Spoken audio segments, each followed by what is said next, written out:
மகாநதி சீரியல்ல அடுத்த வாரத்துக்கான எபிசோட்ல காவேரி வருத்தப்படுறது விஜயால தாங்கிக்கவே முடியல. அதுக்கு அடுத்ததா விஜய் இருந்துட்டு, காவேரி நீ எதுக்காகவும் வருத்தப்படாத, ஆனா உங்க அப்பா மேல எனக்கு நம்பிக்கை அதிகமாவே இருக்கு. ஏன்னா நீ சொல்றதெல்லாம் வச்சு பார்த்தா கண்டிப்பா உங்க அப்பா எந்த தப்பும் பண்ணியிருக்க மாட்டாரு. அதை நான் நிரூபிக்க தான் போறேன் அப்படின்ற மாதிரி சொல்லிடுறாங்க. காவேரி இருந்துட்டு நானும் அவர் மேலே தப்பு இருக்காதுன்னு நினச்சிக்கிட்டு தாங்க இருக்கேன். ஆனால் அவங்க ஒவ்வொரு டாக்குமெண்ட்டாக எடுத்து கொடுக்குற போதெல்லாம் எனக்கு எப்படி இருந்துச்சு தெரியுமா? என் அப்பாவா இப்படி ஒரு காரியத்தை பண்ணியிருக்காருன்னு அப்படின்னு சொல்லிட்டு எனக்கு எவ்வளோ ஷாக்கிங்காக இருந்தது தெரியுமா? பாவங்க எங்கள் அம்மா பைத்தியக்கார மாதிரி அவரை முழுசாக நம்பிட்டாங்க.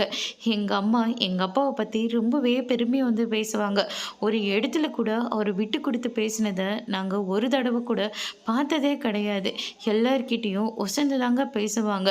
ஆனால் இந்த விஷயத்த எங்கள் அம்மாவுக்கு தெரிஞ்ச உடனே என் அம்மா எவ்வளோ தூரத்துக்கு உடஞ்சி போனாங்க. என் அப்பாவோட ஃபோட்டோவை கூட கீழே போட்டு உடைச்சிட்டாங்க. என் அப்பத்தாவும் அவரை முழுசாக நம்பியிருந்தாங்க. ஆனால் இப்போ பாருங்கள் அவங்களும் உடஞ்சி போய் தான் இருக்காங்க. அதுக்கு அடுத்ததாக விஜய் இருந்துட்டு, இங்கே பாரு காவேரி, உங்கள் நிலைமை எல்லாமே எனக்கு புரியுது. ஆனால் மாமா மேலே எந்த தப்பும் இல்லைன்னு தான் எனக்கு தோணிக்கிட்டு இருக்கு.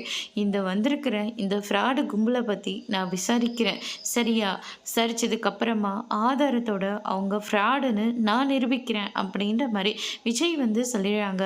அதோட இன்னைக்கான ப்ரோமோ முடிச்சிருக்காங்க.